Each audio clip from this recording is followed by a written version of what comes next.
Bapak, Ibu, Saudara yang dikasihi oleh Tuhan, Shalom, selamat pagi dan salam sehat bagi kita sekalian. Puji Tuhan, kita akan kembali bersama-sama beribadah kepada Tuhan. Namun sebelumnya, mari kita bersama-sama berdoa. Terima kasih Tuhan buat berkat-Mu pada pagi hari ini Tuhan. Sebentar kami akan mendengarkan sebagian daripada firman-Mu Tuhan. Kami mau mempersiapkan hati kami yang terbaik untuk ditaburi oleh kebenaran firman-Mu.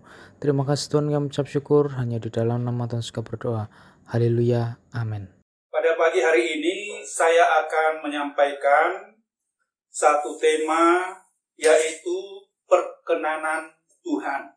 Tahun 2021 ini kita Jemaat Philadelphia sedang mencanangkan satu tahun, yaitu tahun perkenanan Tuhan. Nah, kalau kita membaca dan menyelidiki apa perkenanan Tuhan itu, ternyata perkenanan Tuhan itu adalah yang disukai oleh Tuhan. Bukankah kita sebagai jemaat tentunya merindukan untuk disukai oleh Tuhan? Lalu kemudian yang berikut adalah yang diterima. Apalah artinya kita menjadi anak-anak Tuhan tetapi tidak dapat diterima? Tapi bagaimana untuk supaya kita diterima? Lalu kemudian yang berikut adalah yang tepat dan baik. Nah, itu adalah perkenanan yang tepat dan baik. Nah, sekarang pertanyaannya adalah syarat apa untuk kita mengalami perkenanan Tuhan itu? Mau tidak mau, hidup kita harus berkenan kepada Tuhan. Jadi hidup kita yang kita usahakan, bahkan bukan hanya diusahakan, dikatakan harus berkenan kepada Tuhan. Nah, walaupun ada begitu banyak hambatan-hambatan tentunya untuk menjadi pribadi-pribadi yang berkenan kepada Tuhan.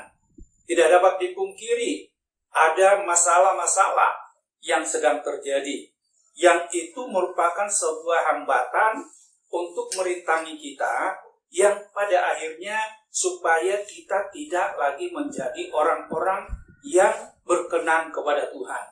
Dan ini adalah salah satu cara dari iblis untuk menghambat kita. Ya, contoh yang seringkali kita dengarkan bersama yaitu Ayub. Seperti apa Ayub itu? Seorang yang luar biasa, yang tidak diragukan, dan seorang yang ingin untuk selalu berkenan kepada Tuhan. Apakah perjalanan dia, pengiringan dia dengan kapasitas yang dia miliki sebagai orang yang sungguh-sungguh mempercayai Tuhan, lalu kemudian tidak ada masalah? Ternyata iblis itu tidak senang dan ingin supaya Ayub tidak lagi menjadi pribadi yang berkenan kepada Tuhan.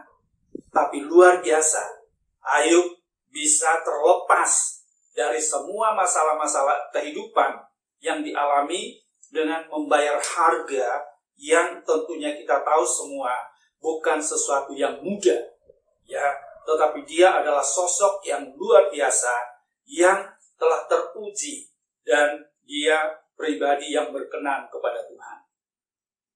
Jadi tantangan itu bukan hanya dari luar, tetapi dari dalam, seperti Ayub yang saya katakan. Tantangan itu bukan hanya dari luar, tapi juga dari dalam dirinya sendiri. Nah, ini yang terkadang membawa kita untuk tidak pada akhirnya memiliki satu pandangan bagaimana hidup kita menjadi berkenan kepada Tuhan, dengan mungkin kita dapat mengatasi tantangan dari luar, tetapi dari diri sendiri, yaitu dari dalam, yang seringkali tidak dapat kita kalahkan. Nah, itu sebabnya saya akan membacakan sebagai ayat pendahuluan dalam 2 Korintus pasal 6 ayatnya yang kedua.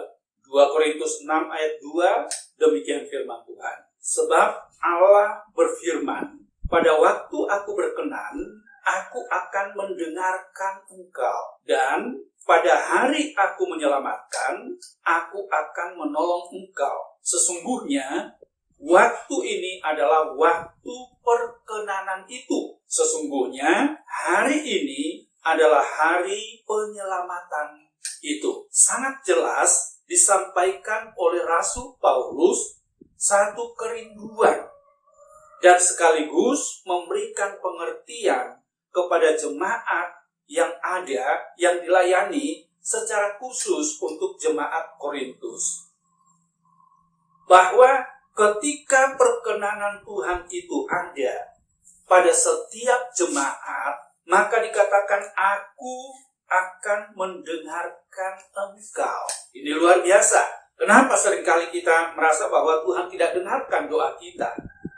Nah, pertanyaannya, apakah hidup kita itu sudah berkenan kepada Tuhan? Lalu kemudian dikatakan, pada hari aku menyelamatkan, aku akan menolong engkau. Dia yang telah menyelamatkan kita, dia yang telah memiliki hidup kita, maka kepastian pertolongan itu juga menjadi bagian kita. Dan dikatakan, sesungguhnya waktu ini adalah waktu perkenanan itu. Waktu ini berbicara tentang masa di mana kita hidup. Waktu ini juga berbicara tentang waktu kita menanti kedatangan Tuhan. Supaya kita menjadi orang-orang yang berkenan kepada Tuhan. Nah, kita akan melihat agar kita mengalami perkenanan Tuhan itu seperti apa? Atau apa yang kita harus lakukan supaya kita menjadi orang-orang yang berkenan kepada Tuhan atau diperkenan oleh Tuhan. Yang pertama, bangun pengenalan yang benar akan Tuhan. Miliki hidup untuk membangun pengenalan yang benar akan Tuhan. Kenapa kita bisa menjadi kuat? Karena kita punya pemahaman yang benar.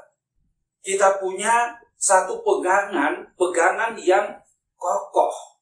Sehingga Paulus juga katakan bahwa Injil itu adalah kekuatan Allah yang menyelamatkan. Dia begitu teguh berpegang pada Injil.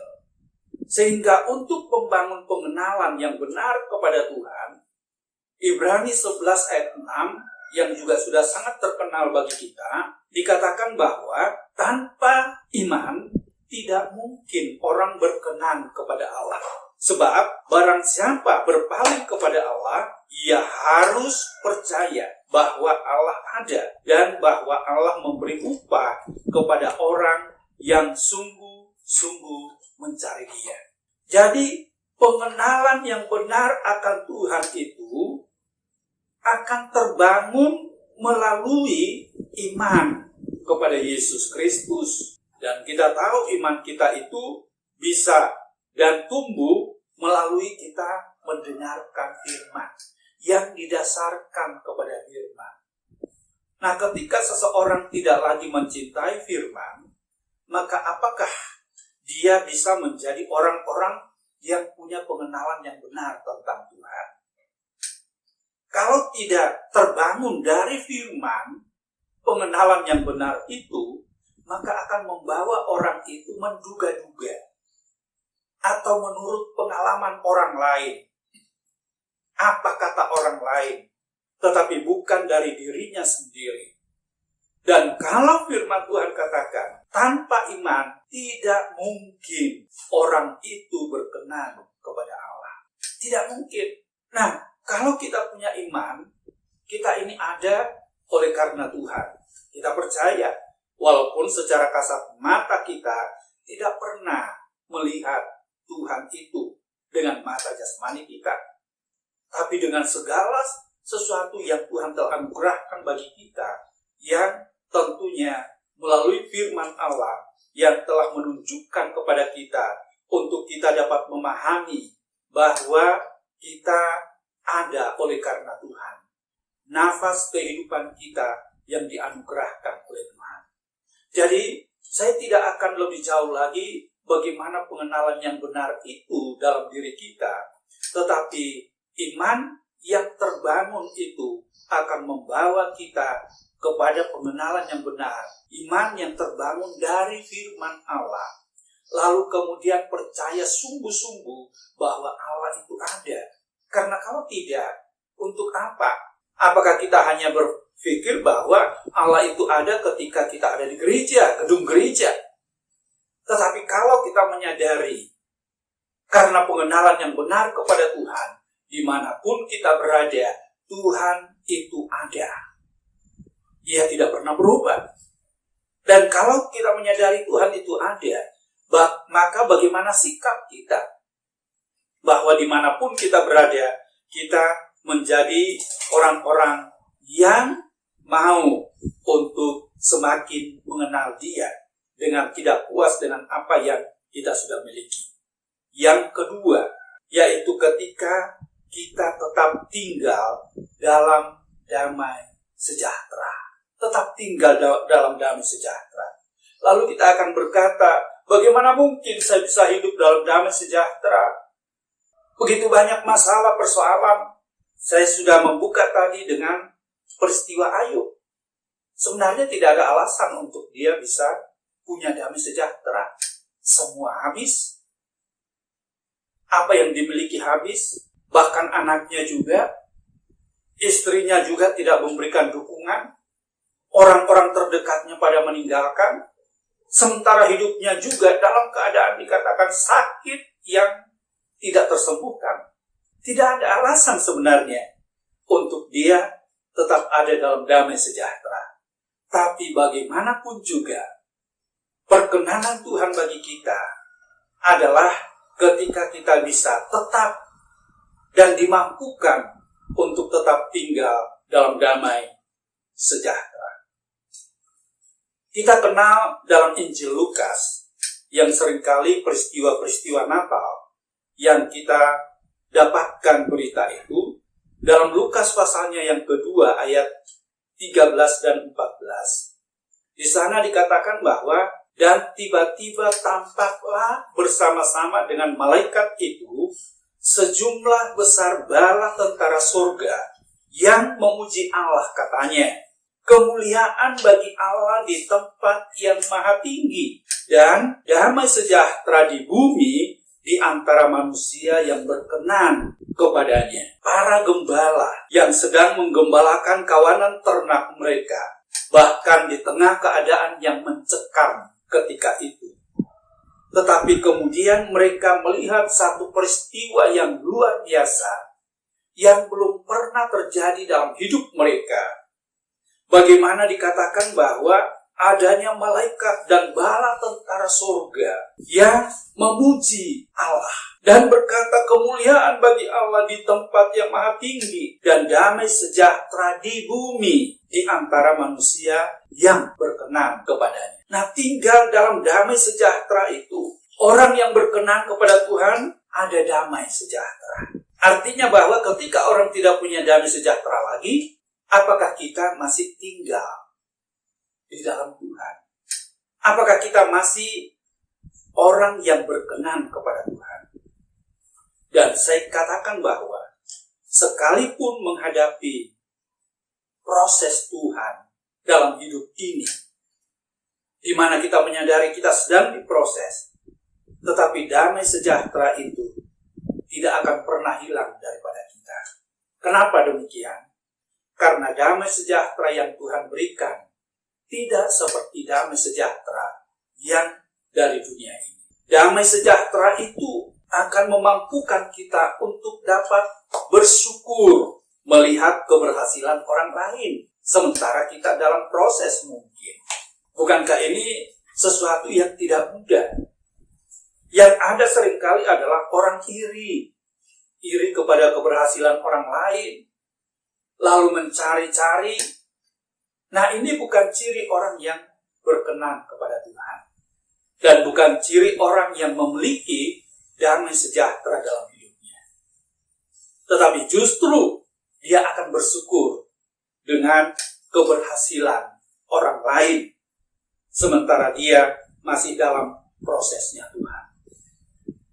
Nah, kita akan melihat lebih jauh lagi poin yang ketiga secara cepat, karena ini juga ada perjamuan suci bagi kita. Yang ketiga itu adalah hidup dalam kebenaran. Yesaya pasalnya yang ke-32 ayat 15 sampai ayat 17.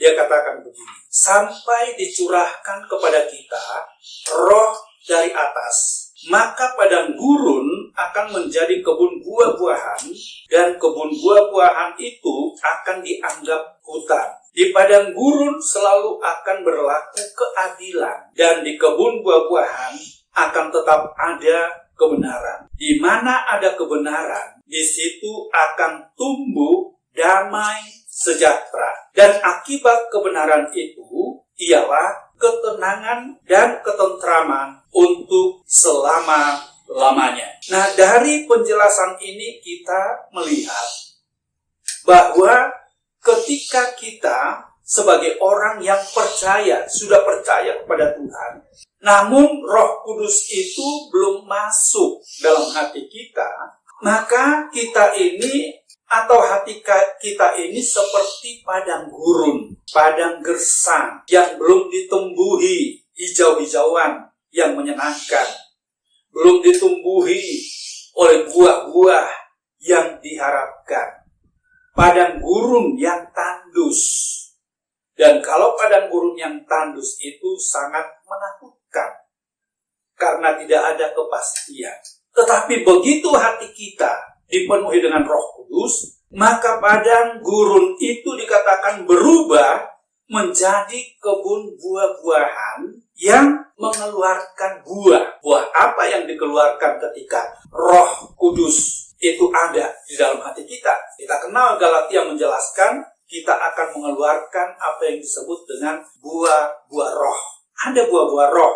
Dan saya tidak akan jabarkan lagi buah-buah roh itu yang dikeluarkan ketika kita dipenuhi dengan Roh Kudus.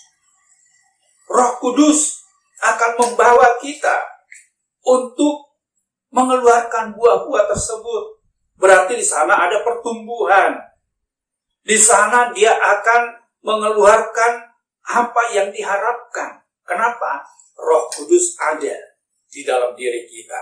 Lalu kemudian kita lihat dalam Yesaya ini dikatakan, di padang gurun berlaku keadilan.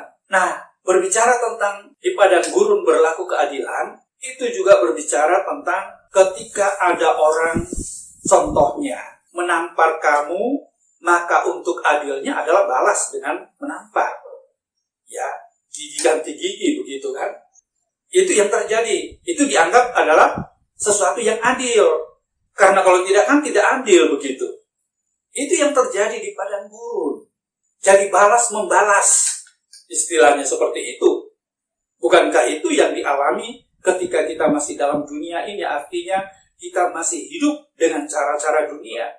Kalau orang melakukan sesuatu kepada kita, ya bahkan kita kalau bisa membalas yang lebih daripada itu.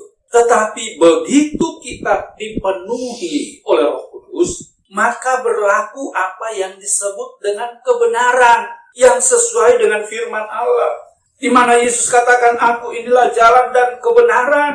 Hidup kita hidup dalam kebenaran. Dan orang yang dipenuhi Roh Kudus dan dikatakan berlaku kebenaran di dalam dirinya, kalau ada orang yang berbuat jahat kepada saudara, tidak lagi membalas seperti padang gurun tadi. Tetapi dikatakan ketika orang berbuat jahat kepada saudara, maka kita membalas dengan apa yang disebut dengan kebaikan. Tidak mudah kan? Tapi Roh Kudus yang memampukan kita. Ketika Roh Kudus itu ada dalam hati kita, bisa menekan masalah kedagingan, bisa menekan masalah emosi, bisa menekan hal-hal yang ingin untuk berontak. Kita akan balas kejahatan itu dengan kebaikan. Bahkan dapat mendoakan mereka yang melakukan sesuatu itu kepada kita. Sesuatu yang tidak baik kepada kita. Kita masih bisa mendoakan.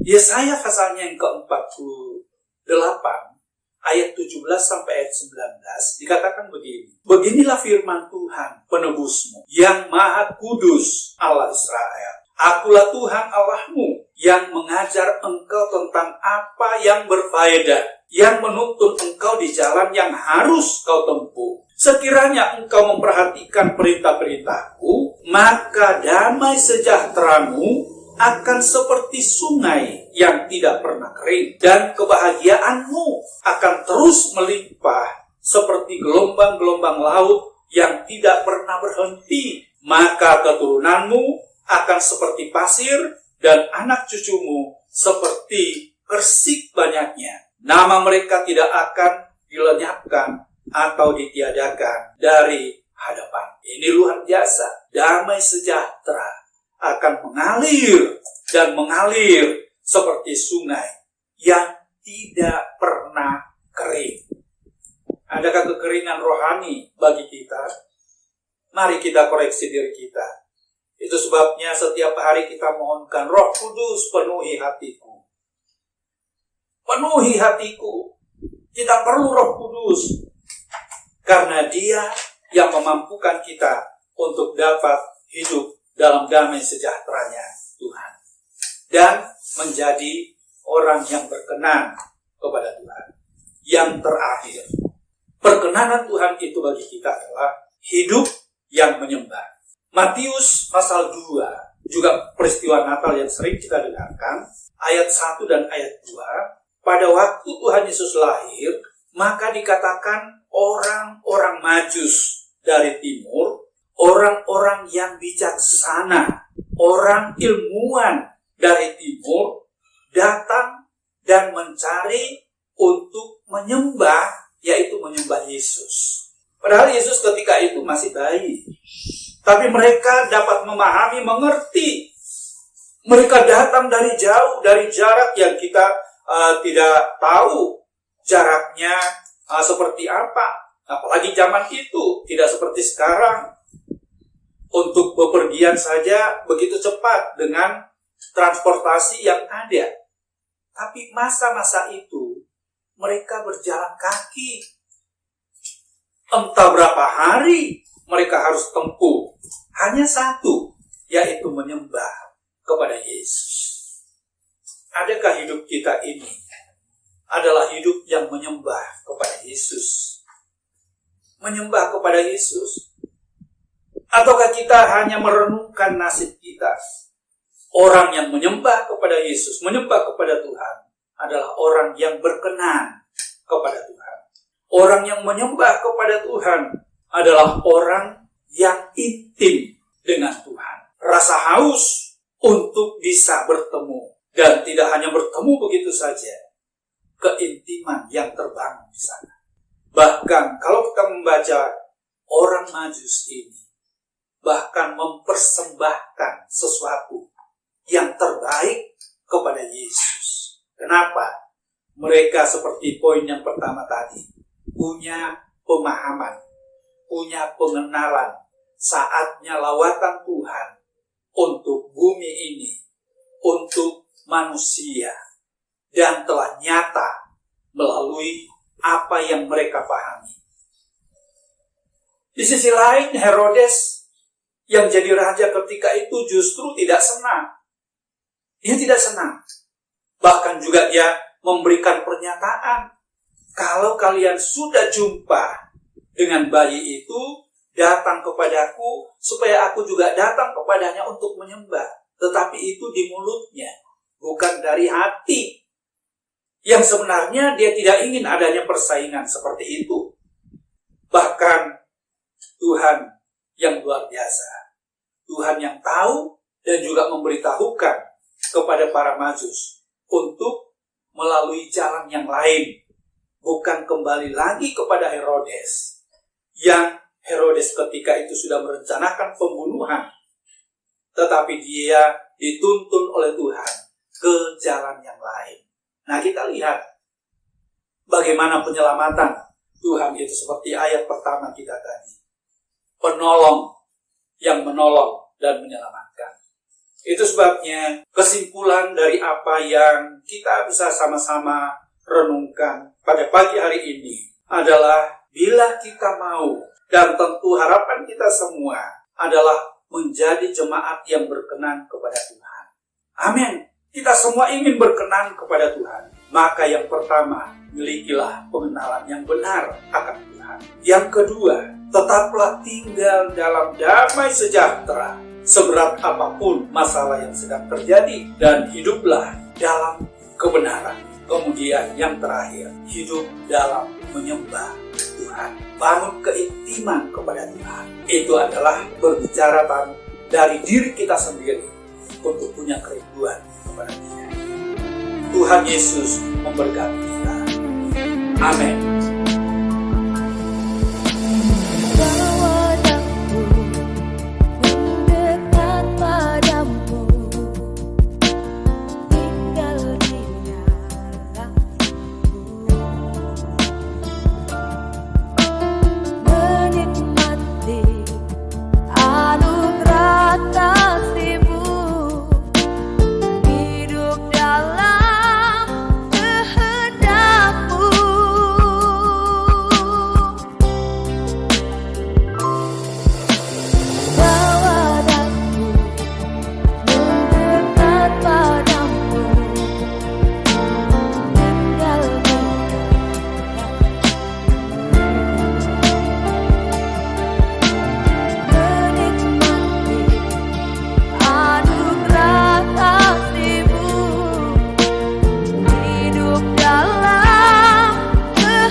Puji Tuhan, mari kita sama-sama masuk dalam perjamuan Tuhan. Dengan iman kita persiapkan apa yang menjadi kebutuhan kita untuk melakukan perjamuan di rumah masing-masing. Mari kita berdoa. Terima kasih Tuhan Yesus, kami bersyukur kepada Engkau. Saat ini kami akan masuk untuk perjamuan Tuhan, yaitu makan tubuh-Mu dan minum darah-Mu. Sucikan kami, kuduskan kami di dalam nama Tuhan Yesus Kristus. Amin. Kita angkat roti yang adalah tubuh Yesus, dan firman Tuhan katakan bahwa ketika Yesus sedang makan bersama dengan murid-muridnya, Dia mengambil roti, memecah-mecahkannya, dan memberikan kepada murid-muridnya serta berkata, inilah tubuhku yang diserahkan bagi kamu. Dan kita akan makan bersama-sama dengan iman di dalam nama Tuhan Yesus Kristus.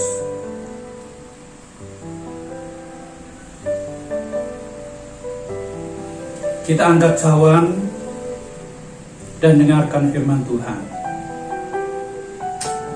Demikian juga Dia mengambil cawan serta memberikan kepada murid-muridnya dan berkata, cawan ini adalah perjanjian baru yang dimeteraikan oleh darahku. Minumlah kamu semua dari cawan ini yang akan memberikan kelepasan bagi setiap kita dan juga membawa kita untuk memiliki hubungan yang dekat kepada Tuhan dan dipisahkan dari keadaan dunia. Itu sebabnya kita minum dengan iman bersama-sama di dalam nama Tuhan Yesus Kristus.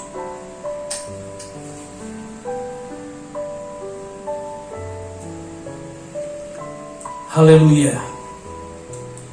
Terima kasih Tuhan. Bersyukur kepada Engkau. Haleluya. Haleluya.